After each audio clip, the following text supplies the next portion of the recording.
परमात्मा। क्षिप्रम यदीशन्तु वसी चिकीर्षसे सखे लघूपाय मिमं शृणुत्वं चराचरे चापि समस्तवस्तुनि हरिश्चाकास्तीति निबोध पश्य। हरिश्चाकास्तीति निबोध पश्य। हे मित्र, यदि तुम भगवान को शीघ्र है अपने वश में करना चाहते हो तो उसका एक सरल उपाय है। आपके वश में आना भगवान एक उपाय है, सरल उपाय। उपाय यह कि इस संसार में जो जड़ और चेतन पदार्थ है उन सब में भगवान का अस्तित्व है। सारा जगह में भगवान का अस्तित्व है।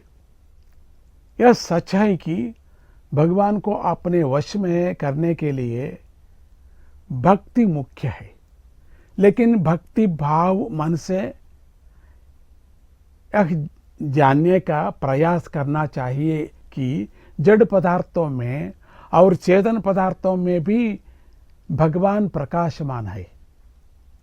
जब यह स्पष्ट हो जाएगा कि परमात्मा सर्वंतर्यामी है, तब हम इन आंखों से भी उन्हें देख सकते हैं। इसी तथ्य को प्रहलाद ने अपने पिता हिरण्यकशिपु को स्पष्ट किया। एक समझना दोष है कि परमात्मा मंदिर में भी है। परमात्मा तो सर्वव्यापी है।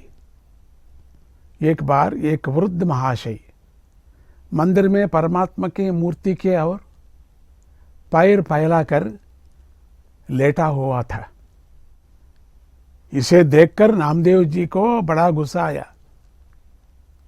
उन्होंने उस वृद्ध से कहा, अरे भाई, तुमने अपने पैर भगवान की ओर फैलाया है, यह अपराध है, इसलिए अपने पैर दूसरी तरह रखो कहा।